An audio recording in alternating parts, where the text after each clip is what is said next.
Halo, perkenalkan, saya Gita Puspaningrum, mahasiswa PPG Calon Guru, Program Studi PPKN, Universitas Lampung, gelombang kedua, tahun 2024. Pada kesempatan kali ini, saya akan membahas mengenai beberapa hal yang berkaitan dengan pembelajaran berdiferensiasi. Pertama-tama, saya akan membahas mengenai apa sih yang dimaksud dengan pembelajaran berdiferensiasi.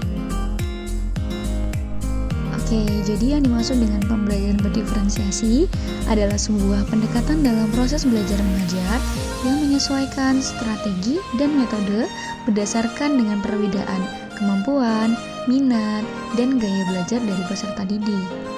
Nah, konsep dari pembelajaran berdiferensiasi ini sangat penting karena kita mengetahui bahwa siswa itu unik. Mereka punya latar belakang, minat, dan cara belajarnya yang berbeda-beda. Jadi pembelajaran berdiferensiasi ini adalah upaya kita sebagai calon guru untuk menciptakan proses belajar yang inklusif di mana setiap siswa bisa berkembang sesuai dengan potensinya. Selanjutnya kita akan membahas mengenai apa saja ciri-ciri dari pembelajaran berdiferensiasi. Ciri-ciri yang pertama adalah fokus pada kebutuhan individu peserta didik. Guru harus mengenal siswanya dengan baik agar bisa menentukan strategi yang sesuai.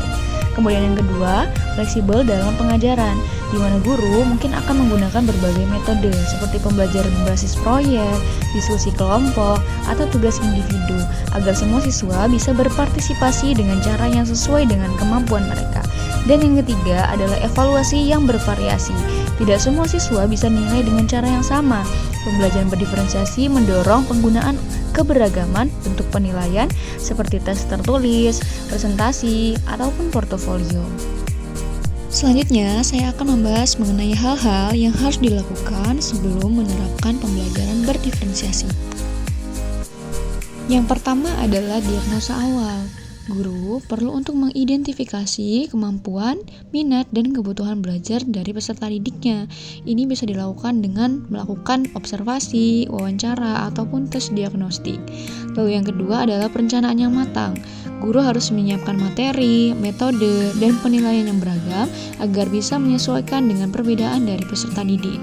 Dan yang ketiga adalah penciptaan lingkungan belajar yang inklusif. Semua siswa harus merasa dihargai dan diberikan kesempatan untuk berkembang, terlepas dari perbedaan yang mereka punya. Sekarang, kita masuk ke pembahasan berkaitan dengan keberagaman yang ada di sekitar kelas. Apa aja sih bentuk keberagaman yang perlu diperhatikan oleh guru? Yang pertama adalah keberagaman akademik, di mana ada siswa dengan kemampuan yang tinggi dan juga ada siswa yang kemampuan kognitifnya rendah. Lalu ada juga keberagaman budaya dan sosial ekonomi. Setiap siswa mungkin datang dari lingkungan dan budaya yang berbeda-beda, yang tentunya mempengaruhi cara belajar mereka. Nah, yang ketiga ada juga perbedaan gaya belajar. Beberapa siswa mungkin lebih mudah belajar dengan visual, namun ada juga siswa yang lebih nyaman dengan pendekatan kinestetik, ataupun ada juga siswa yang lebih dapat menangkap pembelajaran dengan mendengarkan audio. Nah, sekarang kita akan membahas mengenai teori-teori yang relevan dengan pembelajaran berdiferensiasi.